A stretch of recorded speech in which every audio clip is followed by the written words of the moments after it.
Halo semuanya, perkenalkan nama aku Hans. Ini aku bersama teman aku Gilbert dan juga Farel. Kami akan membahas tentang film How to Make a Million Before Grandma Dies. Jadi itu merupakan film tentang cucu yang dia pura-pura jadi teladan demi warisan neneknya. Jadi film itu penuh tentang makna keluarga, cinta, dan arti hidup. Gimana menurut lo pada? Nah, bener banget ya Hans, tapi menurut gue banyak banget persoalan yang bisa dianalisa di film ini. Nah, masalah pertama yang paling mencolok kalau menurut gue itu hubungan M sama keluarganya yang dangkal. Nah, dari interpersonal relationship-nya itu bisa dilihat kalau itu nggak dibangun atas cinta atau komunikasi yang terbuka. Dari IA-nya juga bisa dilihat M itu nggak bisa baca atau peka sama emosi dari nenek dan juga ibunya. Dan dari sisi CBT-nya juga M punya keluarga. Kalau keluarga itu nggak penting, yang penting itu sukses. Itu yang bikin dia menjauh dari keluarganya. Dari logo terapinya juga bisa dibilang dia kehilangan makna dalam hubungan keluarga.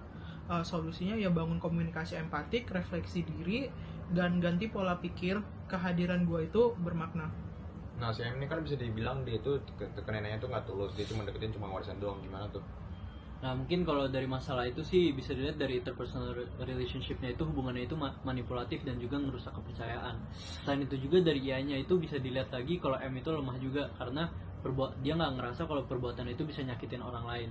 Terus dari CBT-nya ya dia itu mikir kalau otomatis kalau dia ngelakuin hal baik dia bakal dapat warisan gitu. Dan dari logoterapinya juga dia itu mikir kalau hidup kayak gitu itu nggak punya makna sejati juga gitu. Solusi yang bisa kita saranin sih refleksi niat, journaling dan reframe tujuan lo. Dari ingin menerima jadi ingin memberi. M harus sadar bahwa cinta itu tujuan bukan alat. Nah, M ini kan dia buat mengungkapin emosi itu sulit ya. Dia lebih suka nahan emosinya gimana tuh? Nah, mungkin dari masalah itu kita bisa juga lihat dampaknya itu hubungannya itu jadi kaku dan dia nggak bisa ngelola emosi kayak rasa bersalah dan juga rindunya, dan itu nunjukin kalau IA-nya itu lemah. Selain itu juga dari CBT-nya itu dia percaya kalau nunjukin perasaan itu kelemahan, padahal justru logoterapi ngajarin kalau kejujuran emosional itu sumber makna gitu. Ya solusinya ya belajar ekspresikan emosi lo lewat surat, bicara ataupun konseling. Dan ganti keyakinan, ungkapin perasaan itu kekuatan bukan kelemahan. Oke, kan si M ini kan nggak ngerti makna hidupnya ya. Dia tuh ngerasa hidupnya itu hampa atas semuanya. Gimana tuh? Nah, mungkin karena dia kehilangan makna, karena hubungannya kosong, dari IA-nya itu bisa dilihat kalau dia itu belum sadar kalau kekosongan itu karena nggak ada koneksi, bukan karena nggak ada uang.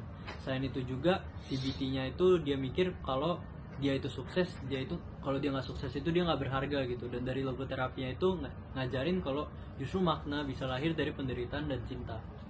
Solusinya temukan makna lewat pelayanan, cinta, dan nilai hidup. Terapkan logoterapi, bukan hidup yang kasih lo makna, tapi tapi lo yang kasih makna ke dalam hidup.